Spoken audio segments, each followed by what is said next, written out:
Good evening, everybody. My name is Ashley Lucas, and I am a professor in the American Culture Residential College Theater and Drama, English, and Art and Design departments at the School of Music, Theater, and Dance, and in the College of Literature, Science, and the Arts at the University of Michigan in Ann Arbor. And I am delighted to be here tonight in my role as Director of Latina Latino Studies to welcome you to a wonderful event. My colleague and dear friend, Dr. Richard Pineda, comes to us from the University of Texas at El Paso, where he is an associate professor of communication and also the director of the Sam Donaldson Center for Communication Studies, pardon me.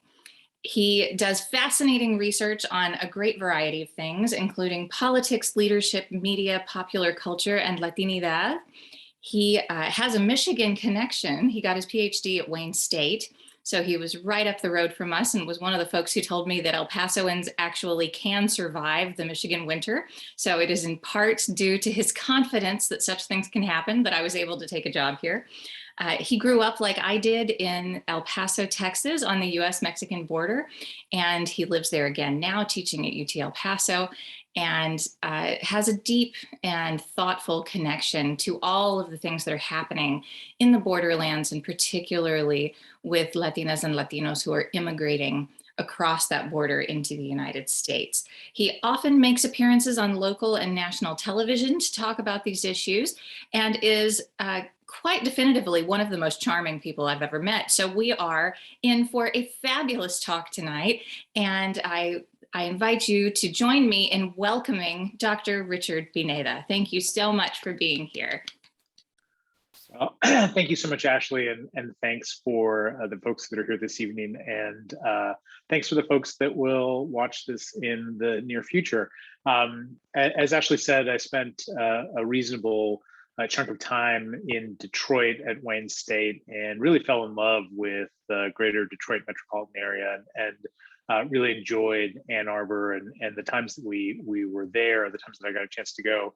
I really loved just the dynamic of the community, and also kind of the intellectual space, which I think is so unique in Ann Arbor compared to even the traditional kind of college town. So from that perspective, it is nice to be back. Of course, I wish that I was there with you all.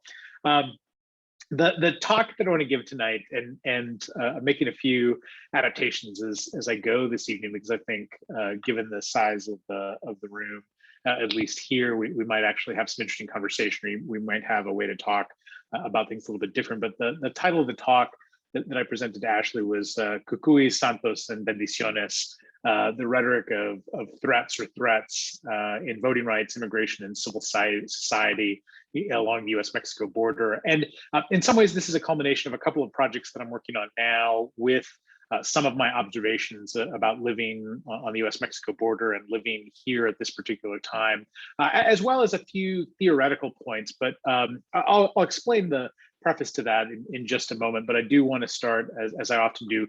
We have been lucky enough, Ashley and I, to have known each other since the late 1990s. And it's a remarkable relationship, to be quite honest with you, partly because it's been through a number of different experience sets and highs and lows that one lives in life. But what you already know is something that I just feel like I have to reaffirm, which is that Ashley is brilliant, and she is super kind. And one of the things, this happens all the time, by the way. I did this a couple of years ago in North Carolina, and had the same thing when I was talking about her. Ashley brings a humanity to the academy that I think sometimes is missing, and I think a lot of times we forget how harsh this environment can be.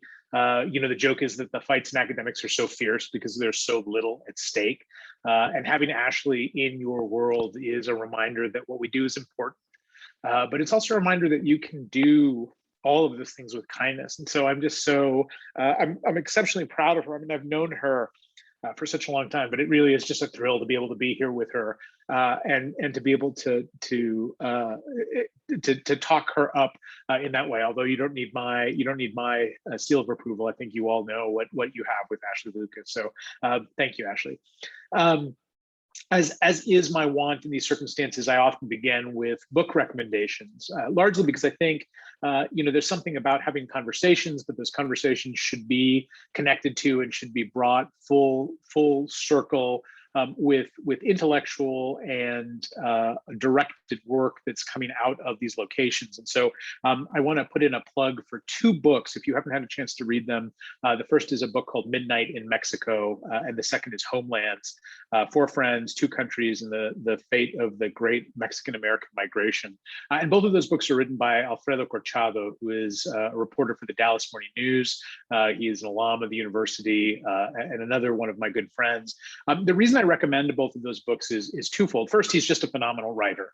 And I think when we stumble on writing like the work that Alfredo does, I think we should capture it and we should celebrate it. I think that he's a particularly interesting person. He was born in Mexico, came to the United States, and both of these books, Midnight in Mexico and Homelands, detail that experience, both crossing the border and what that life is like once you're in the United States, and how you bridge those experiences.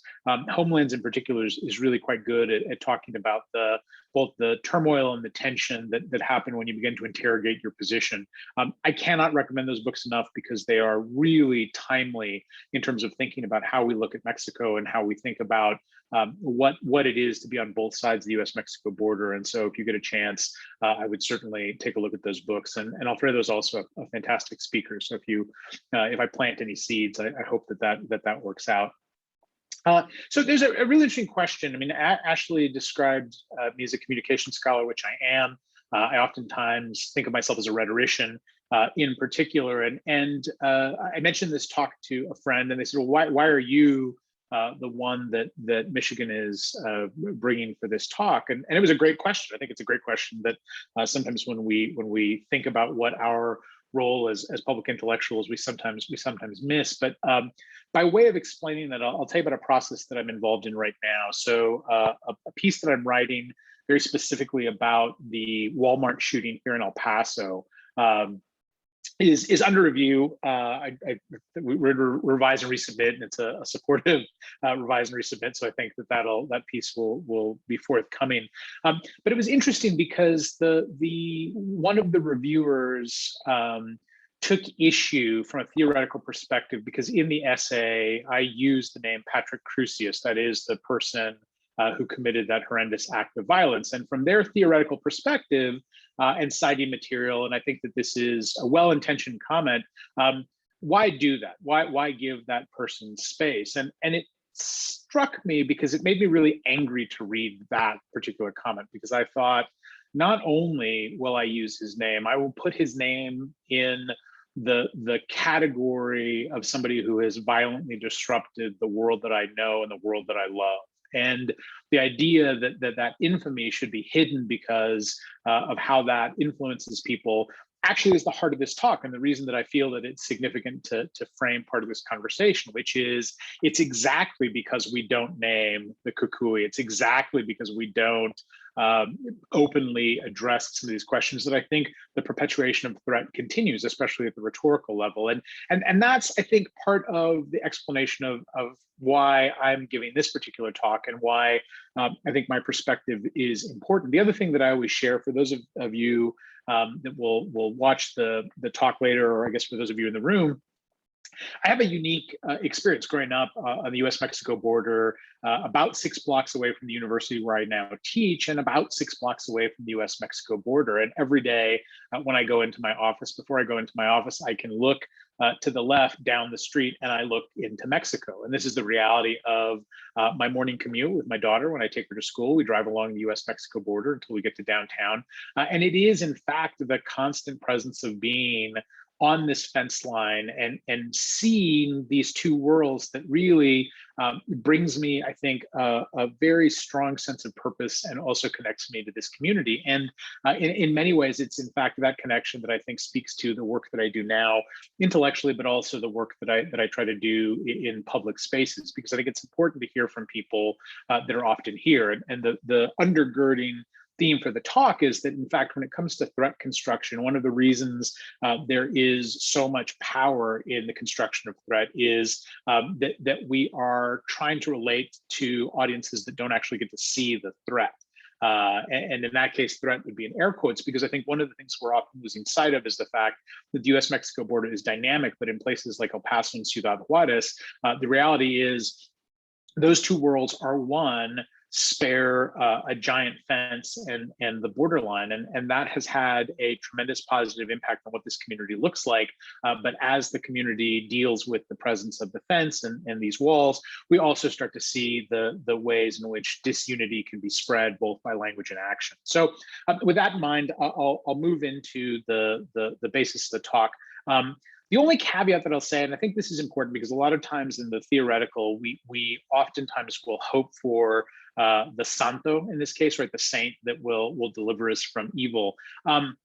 The presence of the US-Mexico border and the fact that it is a militarized line is not likely to change, nor are some of the pressures in terms of immigration. And that's a whole other talk, but I think it's important to remember that because there are a number of push and pull factors that are going to continue to happen regardless of how rigid we make our laws in terms of immigration in the United States, and regardless of how high we build the fence. I mean, I was fond of saying as the beginning of the Trump wall occurred, that you can build 12-foot fences, but any good Mexican is going to know how to get a hold of a 13-foot ladder, right? And this notion of what it is to sort of put an artificial barrier is not likely to have a negative impact in terms of these flows and processes. So the talk today essentially follows a couple of lines. The first is I want to talk a little bit about the rhetoric of threats and threat construction. I'll move from there to talk in particular about the way that threats are being conceived when it comes to voting rights along the US-Mexico border and in Texas. I'll then shift to talk about immigration. And finally, civil society, because I think that this is one of the areas where the notion of threats and fueling threat construction really has the most deleterious effect on how we think about and how we operate in different contested spaces. So for me as a rhetorician, and certainly for all of you in your various fields, we know that language and symbols matter. What I think is interesting about the notion behind threat construction, or the intellectual study of threat construction, is that it is in fact built on the idea of how we use language and the symbolic power of the other to escalate our own responses, and especially to escalate our own sense of vulnerability, or vulnerability as the case may be.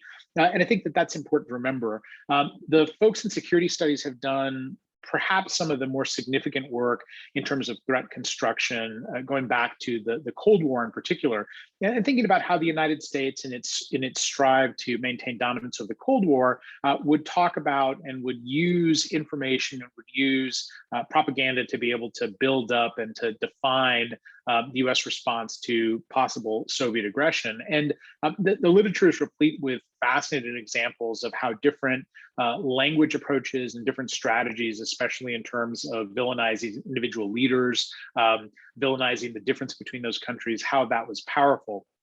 This is not a new concept by any stretch of the imagination, and certainly some of the news that we've heard over the last several weeks related to Ukraine gets us into some of the same conversational space, which is the construction of threat and how we perceive it. Now, this is a uniquely challenging moment because there's threat construction on so many sides.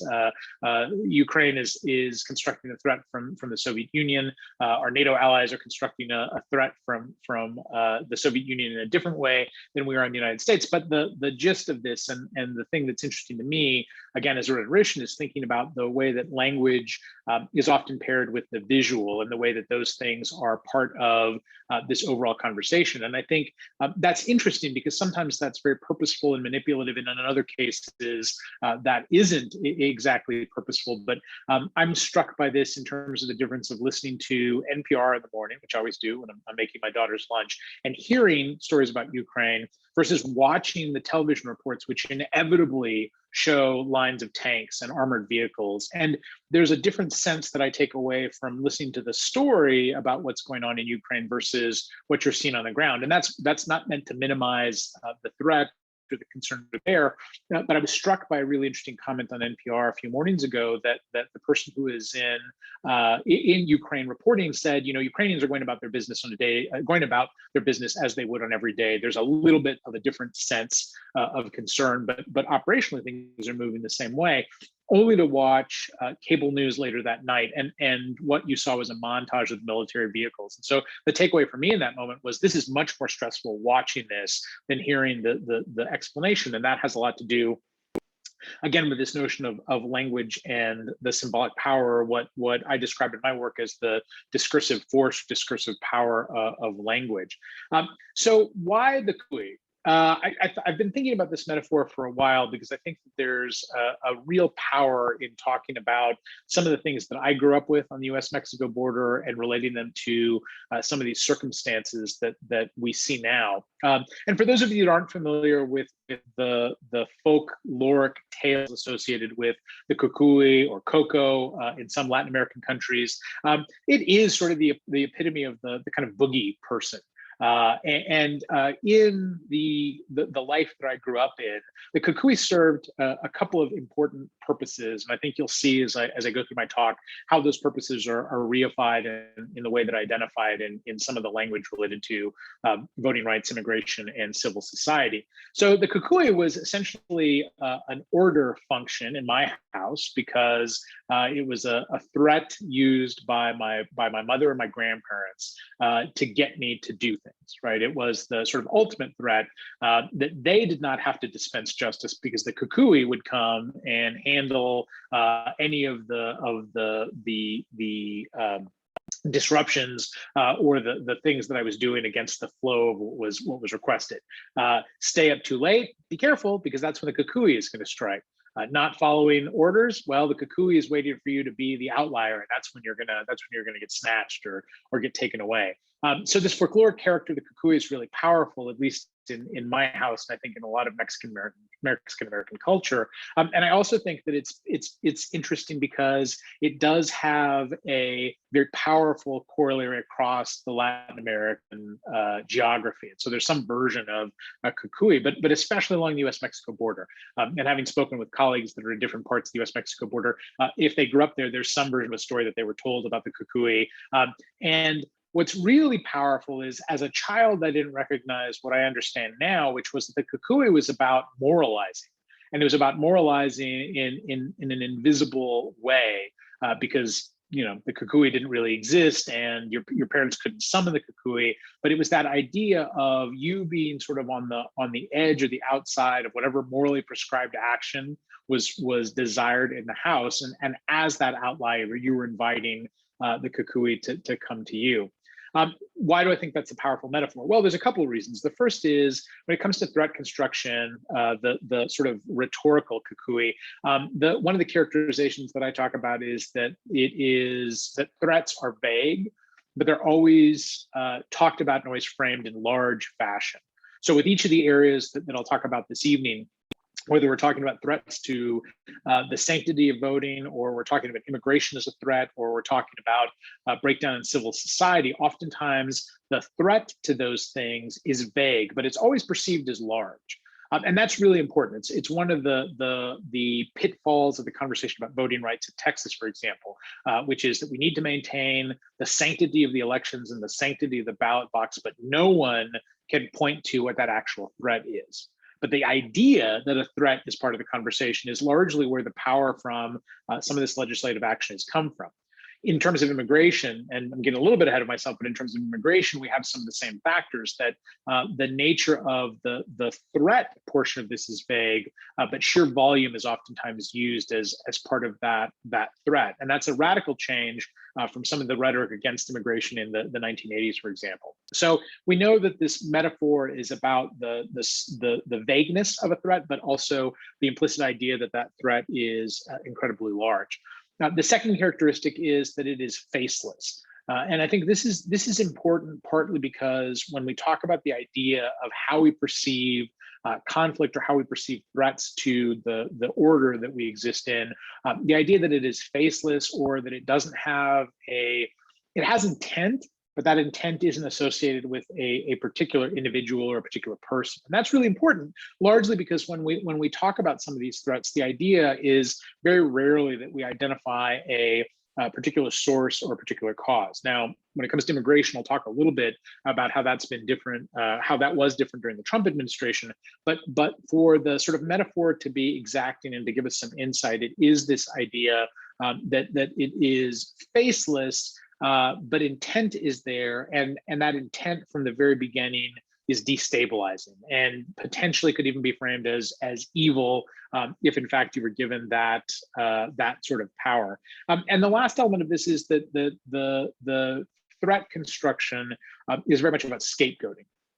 The work of Kenneth Burke, for example, illuminates this really powerfully when he talks about the language of Adolf Hitler and the nature of scapegoating. And there's certainly more contemporary examples, but Burke, which drove a lot of my own intellectual development, really got to this idea that how you use the power of language to construct certain kinds of images or certain kinds of threats, although he doesn't talk about it that way, is incredibly powerful because it moves a conversation from not necessarily trying to understand what the threat is, but to only work to counter the threat, right? If you are facing danger and if you are trying to deal with that, you've got to act as quickly as you can. And I think in some ways, back to the point that I made at the beginning, the reason why Cucuy, I think, is a helpful metaphor in this conversation is because across the US-Mexico border, this notion or this particular figure appears over and over again. And in some ways, I think that's a significant way to think about what is going on, that we in fact are dealing with the Cucuy, although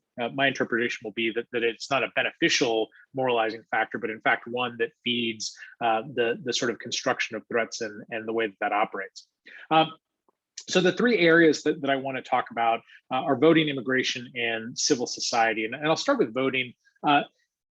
This is a really interesting time in a number of ways, partly because timing really has created a unique set of challenges.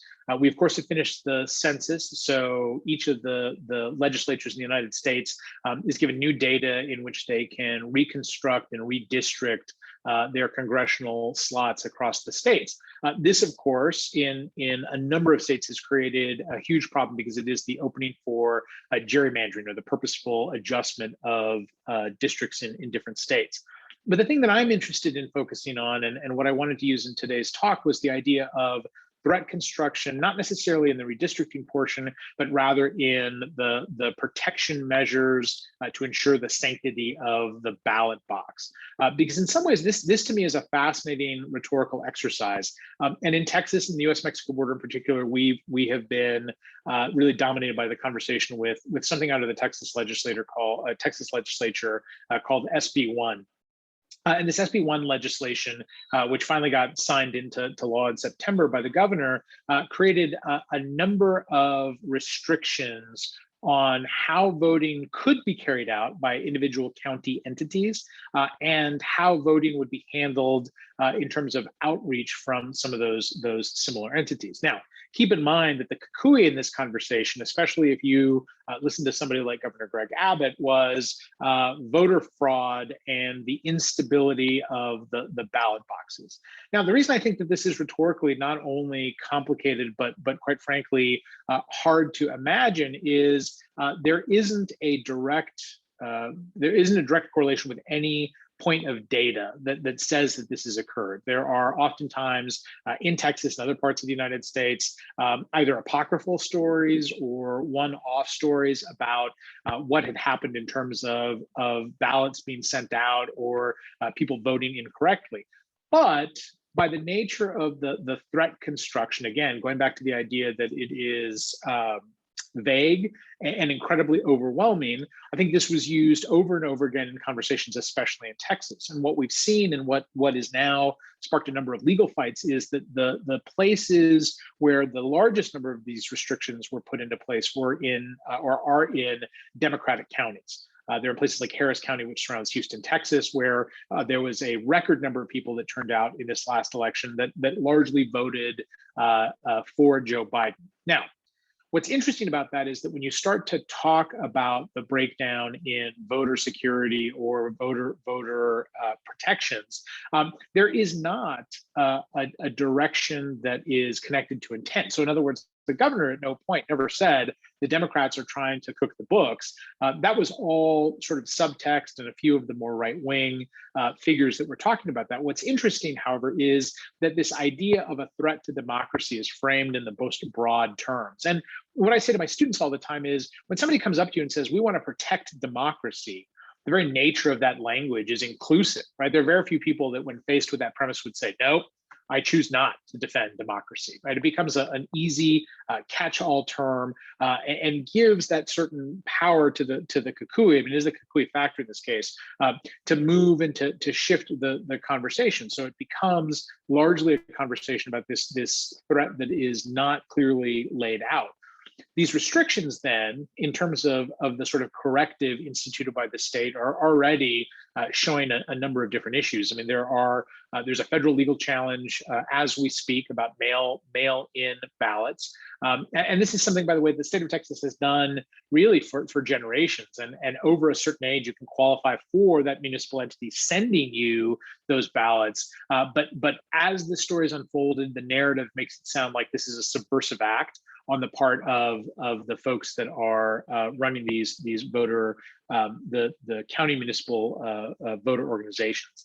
Now, the governor has been quoted as saying that he is trying to increase trust and confidence in the voting process and protecting voter rights. But of course, the other part of this that's interesting, and this is the contradiction in the nature of this, is that really the corrective is aimed at a few counties, because if there was voter fraud, then it would call into question the fact that Republicans won all over the ballot, right? And that's one of the other challenges that is complicated, because it's not easy to pull out selective parts of why you need to do this, because there are a wide range of potential problems that can be framed in that way.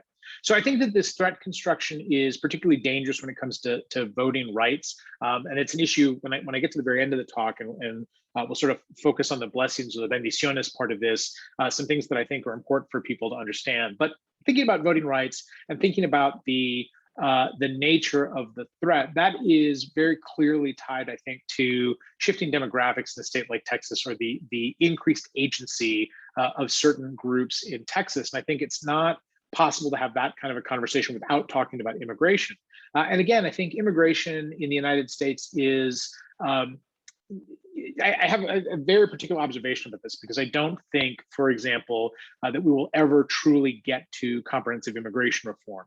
And that in itself, a separate talk, I assure you, and one that I'm happy to come back and give, is one focused on the idea that part of the reason is because rhetorically, we have this wide range of definitions for the words comprehensive, for what we think about as immigration, and what we think about as reform. So the very nature of talking about comprehensive immigration reform no longer has salience, because every individual policy person or folks from the non-governmental world, when they talk about this, have a very radical, there's a radical difference, not necessarily that they're radical, but a radical difference in understanding what that means. And that's a complication of language, right? And I would argue a purposeful complication of language, because the more that we can confuse people about that and frame what we think that is along partisan lines, the less likely it is that we'll ever have any change. But why am I interested in this? Why am I thinking about the Cucuy in this case? Well, in this case, and it's impossible to pull this out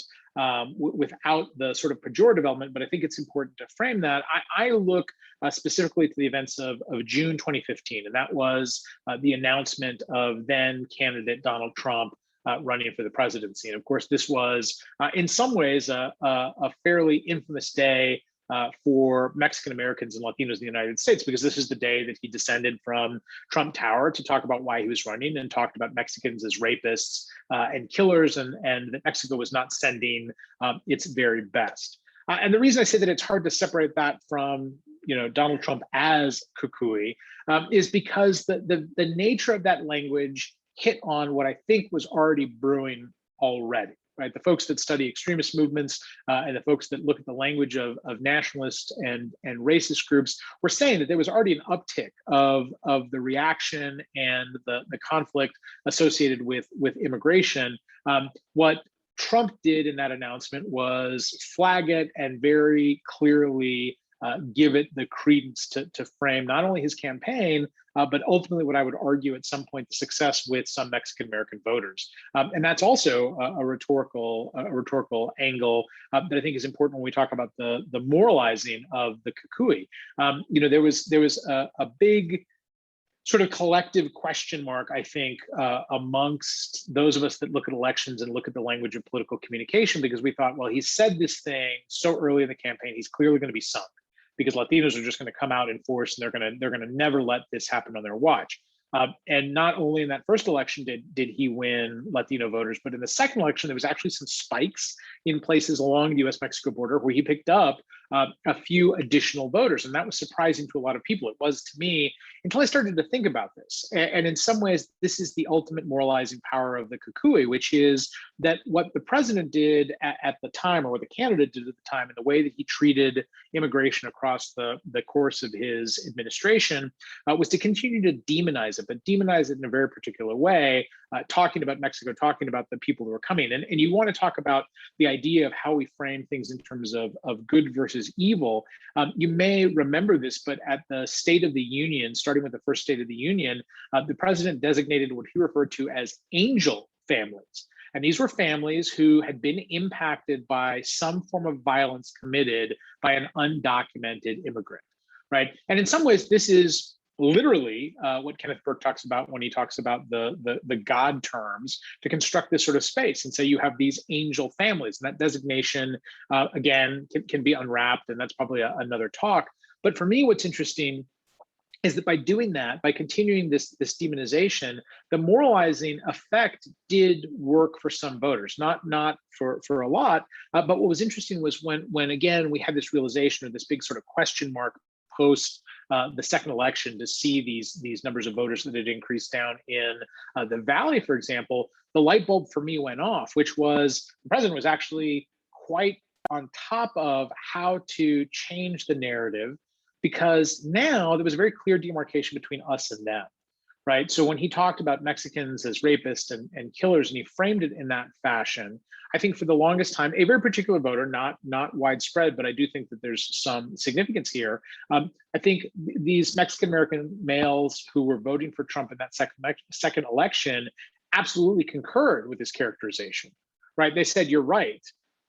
They are the bad Mexicans and we are not the bad Mexicans. And so it's okay that you demonize or moralize about that, because we stand with that idea, right? It gives us the agency to be in that space. And for the first time, I think in a reasonable amount of time, I think a lot of those people felt more American than they had in previous election cycles. And it wasn't a lot, and it's not a strategy that's likely to win long term. But the idea that there were people that were motivated to make that change as a result of that particular point, I think gets at the idea again of why the moralizing of the Cucuy has some power.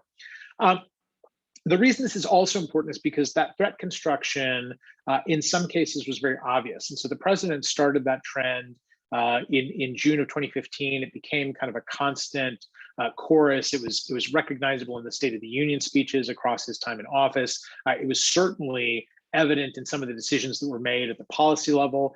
Again, these were issues that we felt and heard in sort of horrible ways in El Paso. So you remember when the number of people seeking asylum had increased, and those asylum seekers had come to El Paso, and essentially were let loose on the streets by the immigration sort of structure, which created its own civil crisis. But then on top of that, you had those folks that were being put into terrible housing conditions. You had the development of this return to Mexico policy or stay in Mexico policy, which has unfortunately just gotten a little bit more life in the Biden administration. So you have all of these things that I think are also important, and I don't want to deviate, but I do think this is a significant point, especially for those of you that are interested in this from a policy perspective. The construction and especially the vagueness of the threat I think, is offset a little bit in the immigration conversation, because I think what immigration oftentimes gets us to is a conversation about unintended consequences.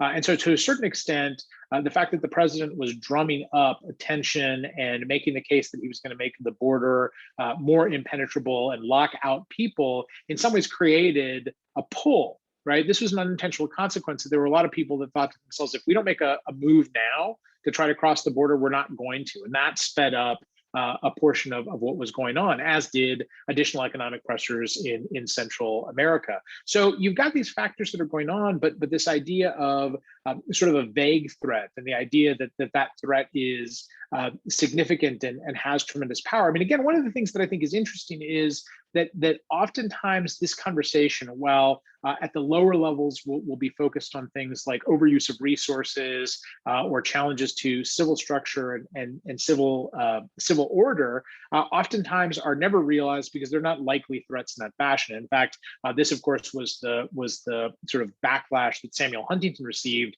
in his last sort of significant work, which was to suggest that the more immigration we had, the more likely we were to maintain order, when in fact that's absolutely not the case. And you're seeing that played out in places like El Paso, where immigration is not only the lifeblood of this community, but the movement of people across that line are also significant. So you're seeing these shifts, and you're seeing this realization of immigration in that fashion that is both being manipulated at one sense, but then is also undermining and having some larger net negative impact on the way that people look at these processes. And I think that's important because, again, I think we're disassociating from these relationships and understanding what's happening on the ground. But again, if you are not on the U.S.-Mexico border, it's very easy to buy into that threat construction. Right? It's very easy to buy into the nature of how this threat is defined.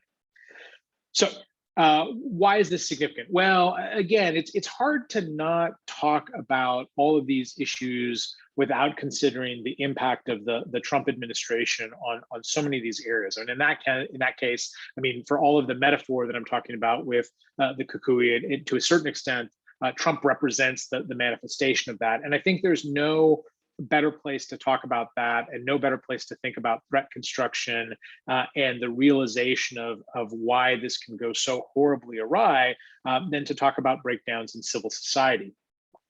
And as I said at the beginning of the talk, one of the things that's intensely personal for me about these conversations is to think about what happened in August of 2019 in El Paso.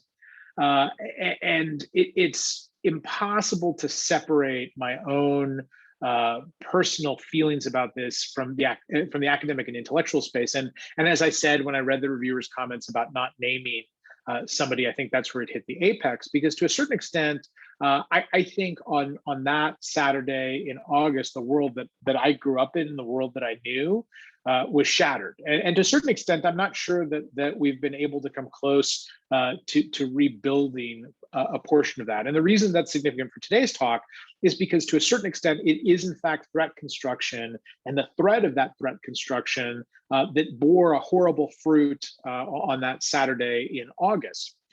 So the context of this is that in February of that year, 2019, President Trump essentially kicked off his reelection campaign in El Paso.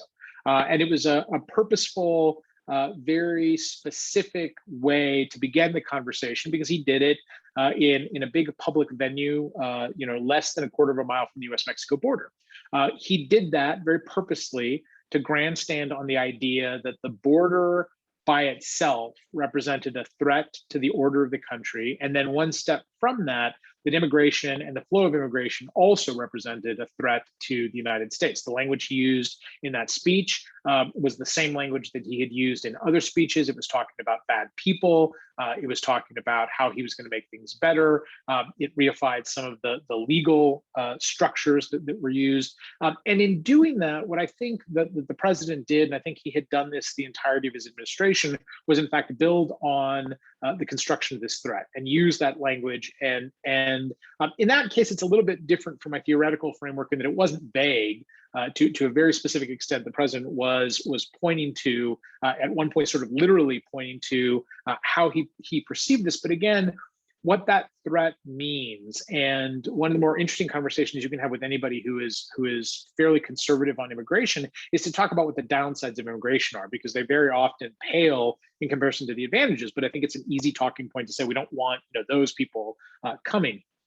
So in February, the president lays out his reelection campaign, talks about how it is going to be built on improving different parts of the country, making America better, and carrying forward his idea. But in particular, the language about what was going on in the U.S.-Mexico border was really powerful. It was powerful again in terms of framing what he thought was the risk, or what he thought of as the threat to the order of things in the United States. Now, the seeds for what the president planted bore their terrible fruit in August, because when Patrick Crusius decided to make this decision to get into the car, to drive 10 hours to El Paso, to commit the act that he did, despite his claims that he was not triggered by the language of the president or what the president said, it was impossible to separate out what he did, in this case, violence as rhetoric, from the language that he himself used. And so the project that I'm working on, the essay that's sort of forthcoming, is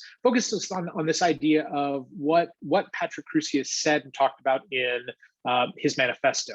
And so this is a really interesting rhetorical moment, because we have a document that's produced by this young man that lays out exactly why he did what he's going to do. And it's a horrible thing to read, quite frankly. And it's funny because I didn't start this project thinking through what that would do for me in terms of reading a document like this. And as you all know, as academics, you parse these things over and over and over again. And I feel like it gives me nightmares to think about the language that he used. But the language is part and parcel the same language and the same strategies that the president had talked about. He frames in the first paragraph a Hispanic invasion, and that's what he's out to prevent from happening. The way in which he targets people is very clear in the conversation, or in the manifesto, and then linking that with what actually happened that day. And this argument about why that violence is rhetorical in and of itself is because it's purposeful. And so the choices that were made on that day, and the choices that Crusius took upon himself to engage in, I think build on the worst of what happens with these threat constructions. I think it's impossible to separate out the idea that those threat constructions happen in the language of people that are significant, like the president. But what is devastating is to think about how this is the sort of public face of what happens from the language to the point of impact, or to the point of the sort of pushback or the fallout.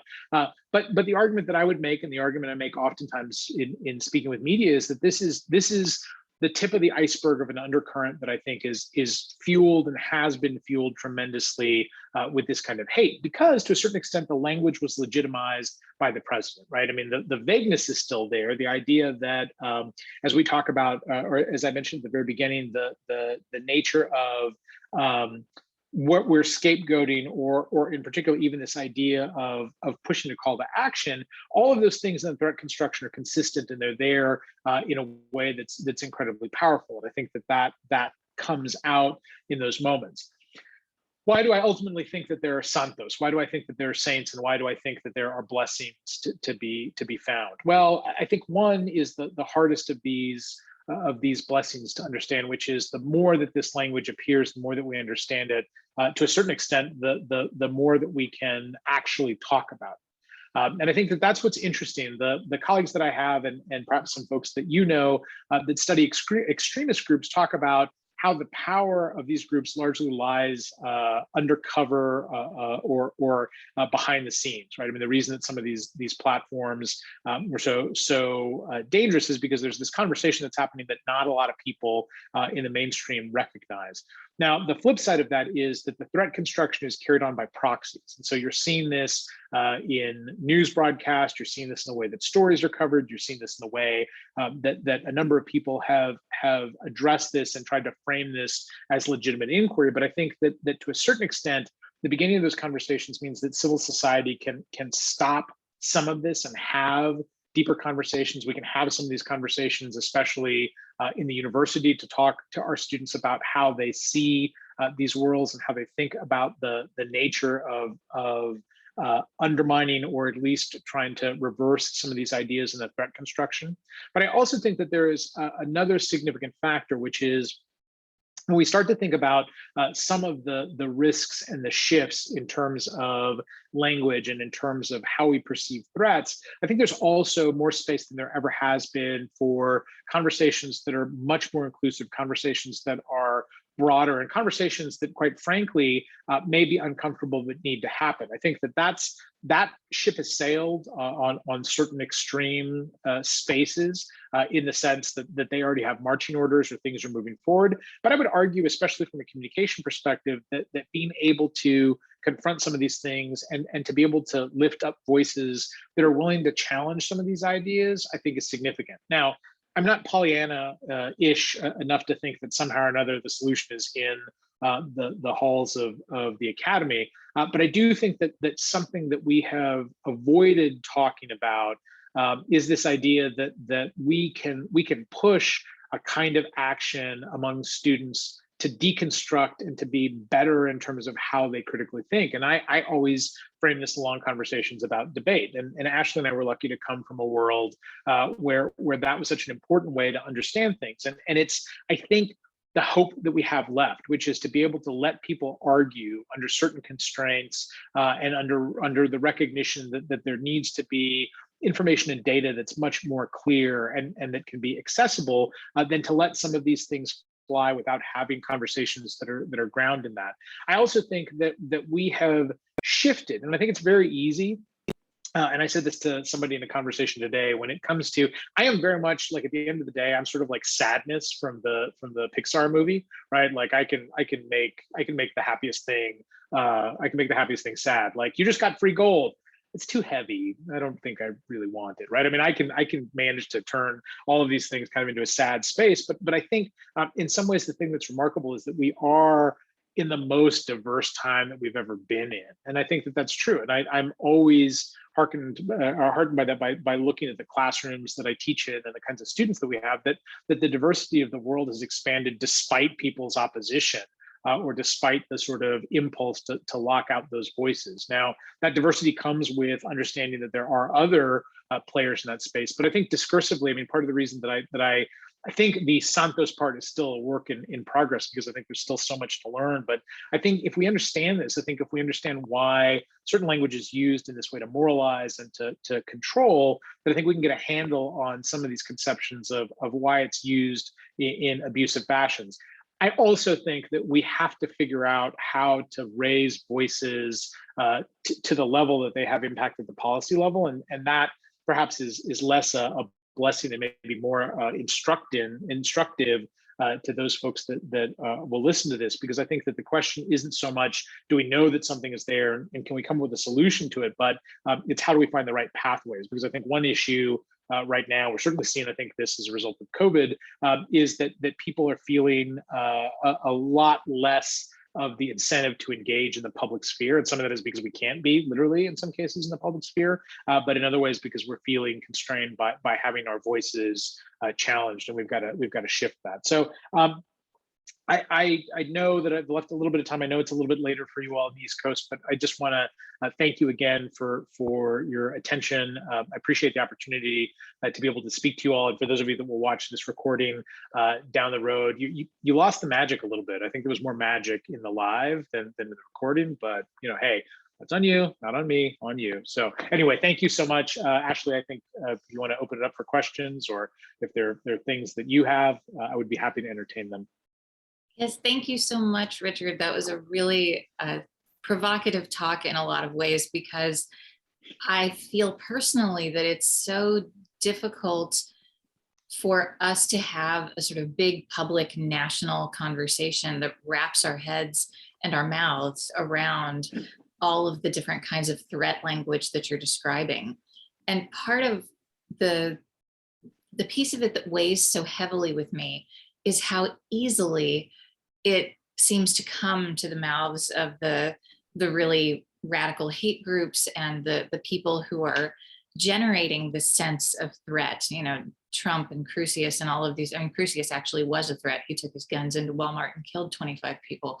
But the language piece of it, it seems so readily accessible to us to create threat, and yet so difficult to counteract that. So one of the things that felt like evil genius in the Trump administration was his ability to distract us from the conversation that we might actually be happening. So I'm just wondering if you have any thoughts in your musings about Bendiciones and Santos.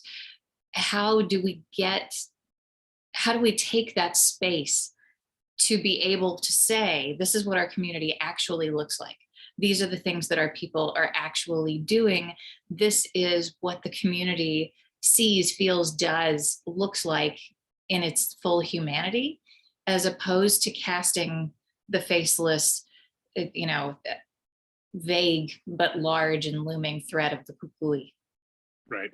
I mean, I think that's a great question. I think, the first thing to go back to the book recommendations. I mean, I think one of the reasons I'm such a big advocate of Corchado's books is because he tells a very personal narrative that does deal with, I think, this question of the challenge of living on two sides, but also understanding why that's complicated, and not accepting that it's just a vague, you're in one space and another space. I think the other thing, and I think this is really important for me, and part of the reason that I sort of rather enjoy doing media interviews, especially on a national scale, is because I think that sometimes this is an academic impulse, by the way, but I do think this is repeated, I think, in a lot of different settings, which is we'll take one voice because they're the most esteemed voice or they're the most pedigreed voice and sort of use that as the rule.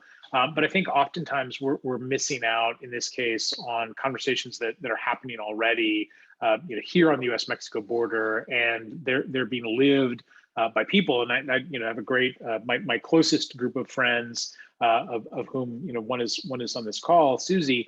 We went to breakfast in Juarez on Sunday and had a really lively and engaged discussion. And it was there's a little bit of, I mean, you're friends, and so you can throw a few punches that are a little bit different. But it was this conversation that in some ways had to happen in Juarez, with everything around us to be in that space. And I think that that's important, that you can't lose sight of voices that are there. But I think, one of the most important things that we can talk about, especially at the university, is the development of community, and in particular, what community means in terms of responsibility. Because I think this is one of the things that's made, people can bemoan the internet or can bemoan social media. I mean, there's certainly lots that you can complain about, but part of the ultimate challenge is that it's made a responsibility-free commons. So in other words, I can sit behind a screen and I can throw as much as I want out into the world, and there's no penalty for that to great extent. And the other thing is that there's really short attention span. So I think the reason people get inflamed so quickly is because it's something that sticks in their goat, they explode, and then they're on to the next thing, but not before they throw gasoline onto the fire. And I have we don't have enough time for this, but I have this entire conversation that I recently had. I'm of all things, I can't believe I'm admitting this, but of all things, I am on a Costco Facebook group. And I've never been on a group that generates as much content, to be entirely honest with you, as this Costco group on Facebook. And somebody will post a question, and in some ways it's a microcosm of the world we live in. And the joke that I have with my students is somebody posted a thing about, like, there's a ham. Did you all like the ham? And it's not enough that a few people say yes and a few people no. There's literally hundreds on either side of this thing, and they start going at each other. And then somewhere in the middle of it, somebody says, "Why eat meat?" Right? And now you've thrown off the conversation to a totally different angle. And in some ways, I think this is the microcosm of these conversations on social media. They're responsibility free, because we can throw those things in and we don't have to really own them, and we don't have to face people. I think some of these conversations have to happen face to face, and there has to be, I mean, the debate part of it's fine. I think it's the idea that we do it without the responsibility of engagement. And I think that's the most important part of community that we can teach our students, which is there's responsibility to say that. You can say whatever you want, right? I mean, if it's even if it's outlandish, I mean, that's the one thing the debate taught me, right? You can say anything, but if you can't defend it, then the merits of the claim are going to fall apart very quickly. And I think we don't do that. We don't ask for that in some ways. Civil society doesn't ask for that. Media certainly doesn't ask for that. And so I think there's a push there, and I think that's complicated. But I think that's the bendición, right? Is that we have the ability to be able to do these things in a way that we've never been able to do them. I mean, I'm in El Paso, Texas, talking to people in Ann Arbor, and we have the ability, the infrastructure to do some of that. We have to figure out how to channel that so that there's an actual return to it. I think you just made a case for live theater, but then of course I'm a theater professor. So Larry, please ask a question, make a comment, jump in. Sure. Thank you so much. So thank you, Richard, for this very provocative and very informative talk. I learned a lot. I also felt very complex and mixed and painful emotions. 2 years ago, at the time of the El Paso massacre, the director of our program, Professor Maria Eugenia Cotera, actually had our program release a statement, even though we are in Ann Arbor, Michigan. So I'm going to drop that in I'm going to drop the link in the chat for the benefit of people on the Zoom call. The resonances of the El Paso massacre were just so dramatic, and for you to remind us and to remember all of the people affected and how it continues to affect us, it is a meaningful thing. I am from Puerto Rico. In Puerto Rico, we don't have cucuy, we have el cuco. So today I have learned a new word or a synonym, or in fact how el cuco and cucuy and coco are all variations. I'm much more familiar with la llorona, which is a female incarnation. And so I was wondering if you could talk a little bit about the gendered nature of Cucuy and Santos in relation to Donald Trump and this violence. Thank you.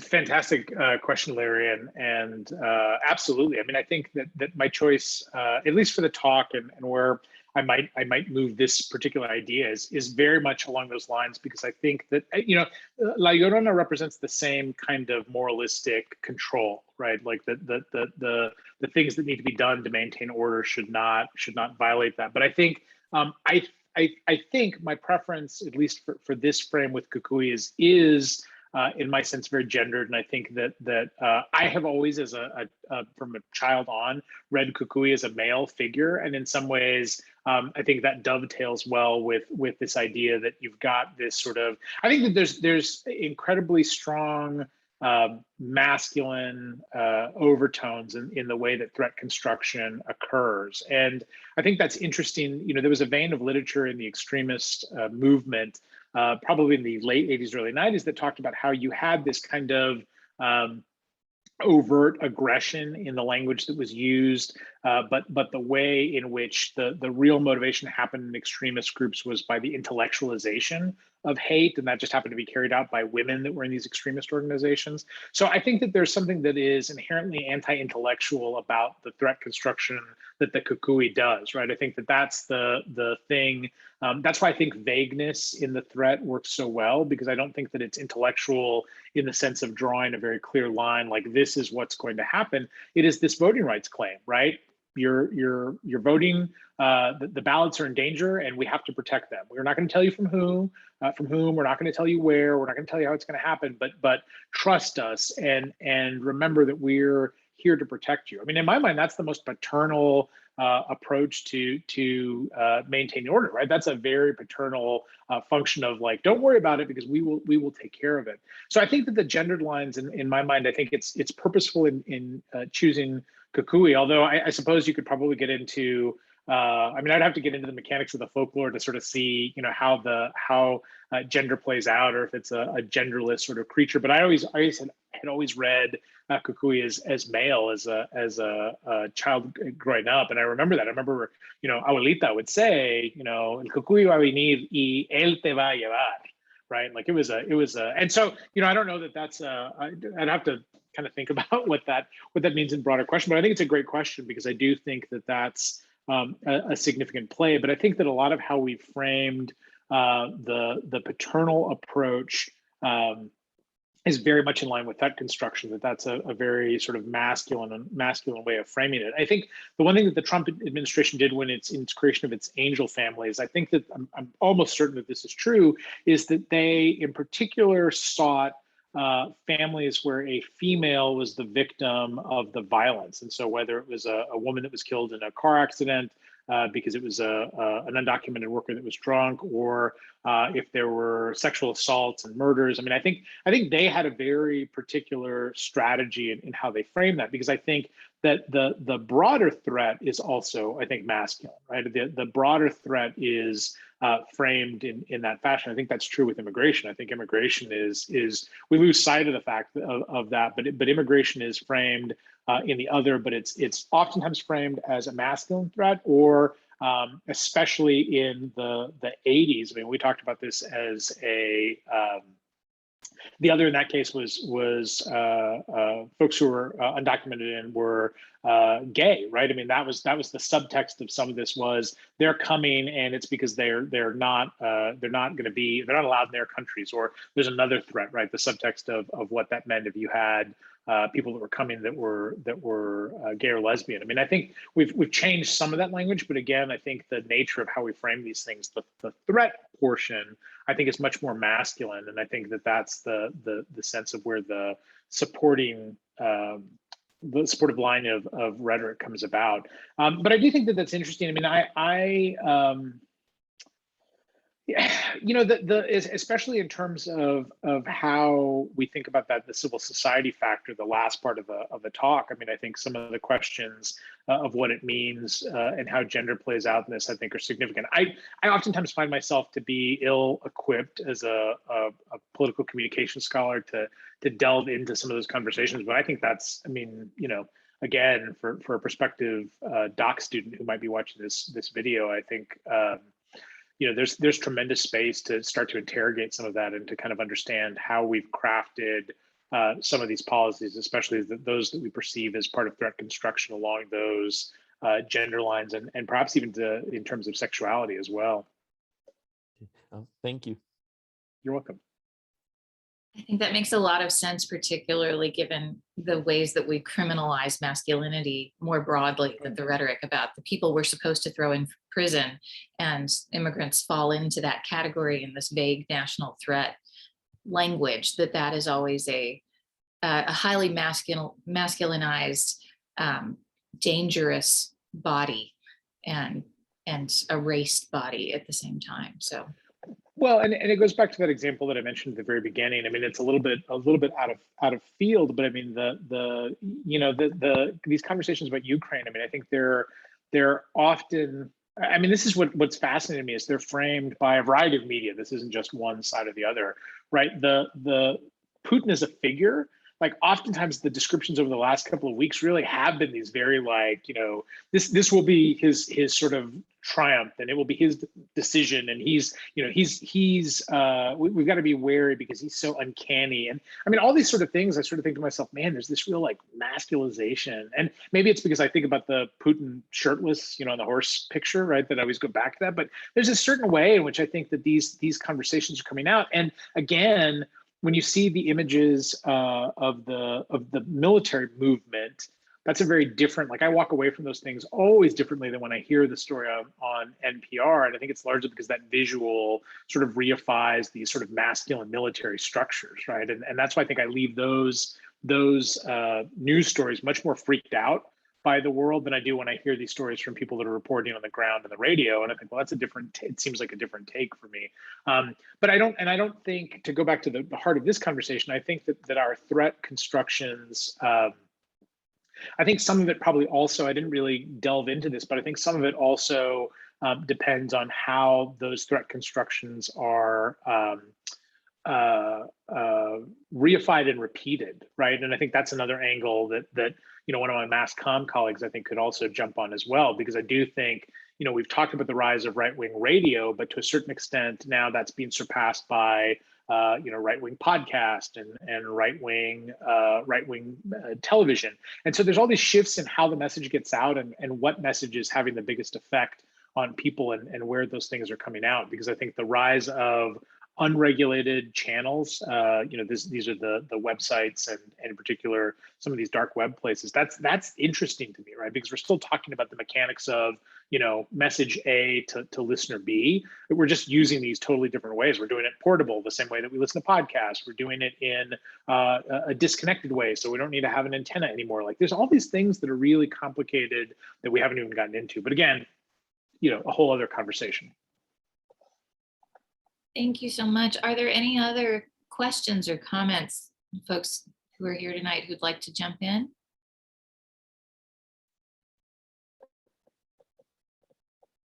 Well, yes. Latina, would you like to talk? Ask a question? Sure. Just a comment, really. I jumped in a little late. I was trying to find the link, and I mixed up my time zones, but I'm still caught the better part of the discourse, and it's fascinating and really relevant to just everything that's happening right now. I think for me, one of the reactions that I have about this threat that we sort of live under, and cloud that we live under, is I'm so just also curious about how this sort of plays out in just day-to-day interactions that we like to call as sort of microaggressions by people who may not be sort of the cucuy in the real sense, but who have almost been given permission to behave in such a way. And so just curious about how all of that just eventually just eats away at just our regular norms of civility and embracing just our entire humanity. I mean, I think that's a pretty powerful observation, because I think that's the ultimate backslide, right? Which is allowing some of these threat constructions to occur, and especially when they're. I mean, this is a great point, and one that I didn't think about or talk about necessarily in this particular presentation. I mean, I'm talking about threat construction being sort of vague and faceless. But I think you're absolutely right, which is those threats eventually do take on a face. And so if you're led to think that a certain group or a certain cluster of people have these negative characteristics, then there's no question that you're going to push back against those people, even if you don't see them as the direct representation. And I think we've seen hate crimes, or we did see this spike of hate crimes that occurred during this time of the previous administration. I think you see that borne out. But I think that there's something more complicated, and I'm not sure if you joined in when I talked about this, but I think there's actually something that eats away at identity, and that's when it's been the most troubling to me about looking at the data from some parts of South Texas after this election, where Mexican American men, again back to one of the points, Larry, that I talked about earlier, where Mexican American men were saying, yes, those are the bad Mexicans. I'm a good Mexican. I see myself on this side. That starts to erode not only their participation in being Mexican or Mexican American or Latino or Latinx or however you want to frame it, but that gives legitimacy to eroding the value of that identity in the first place, and it mitigates the conversation about the legacy struggle, and it mitigates the conversation about how there is no right or wrong person, and those are all artificial designations. And so I think that's a huge and important question, and it's a much bigger question, because I think it's easy to point to somebody said this and a violent act was committed in that regard. Okay, so we know that, we can see those things, we can see the cause and effect, if you will. But I think that these conversations, and I think that the part that you're talking about, especially with microaggression and the idea of you don't belong, or this is our space versus their space. And I think the thing that's most interesting to me about that, because I do think that this is the ultimate manipulation that is a political strategy that is going to have far more reaching success than any political campaign, is that it forces this discursive disintegration inside identity groups, when in fact the group should be unified across the board. And I mean, Larry, you will probably appreciate this, but there's an idea of, it's been sort of ever present. It's easy to say, soy Latino, somos Latinos, but as soon as you start to put these things, well, but they're Puerto Rican, well, but they were born on the island, but these are Mexicans from California, but no, these are Mexicans from Texas. And all of a sudden, there's this sort of like protecting your space or protecting your part of the conversation. And now all of a sudden, we're more worried about that than sort of looking up and saying, hey, wait a minute, why is the power structure doing this to us in the first place? And so I think that disintegration of identity, I think, is incredibly dangerous. I think to sort of just wrap this up, I mean, I think that threat construction is interesting because that's where conversations about, and not to sound too wonkish, but that's where conversations about specific examples and specific data can challenge some of that, right? Which is when those conversations occur, or people, talk about, Mexicans sort of writ large. I think that's the moment that people should say, give me proof of that. Give me some clarity for that, because I thought that's what was masterful about the angel family strategy that the administration used, which was they literally are pointing to, and then this isn't to minimize the violence or the damage or the things that happened to those people, but they're using the worst kind of logic, which is we could point to this one incident and boy, isn't it horrific, which must mean anybody who comes to the United States without documentation must be a horrible person.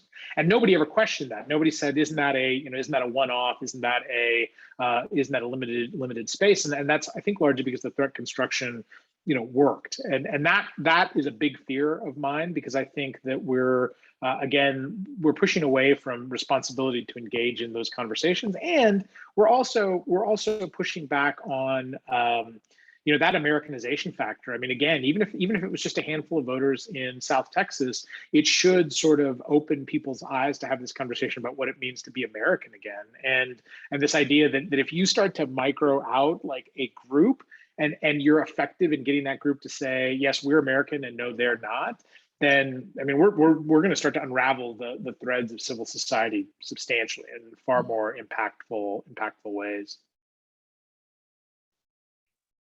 Well, thank you so much, Richard, and thank you to everybody who was able to attend tonight. I know that there are other folks who are going to be watching this video later, and I'm grateful for them joining in the conversation as well.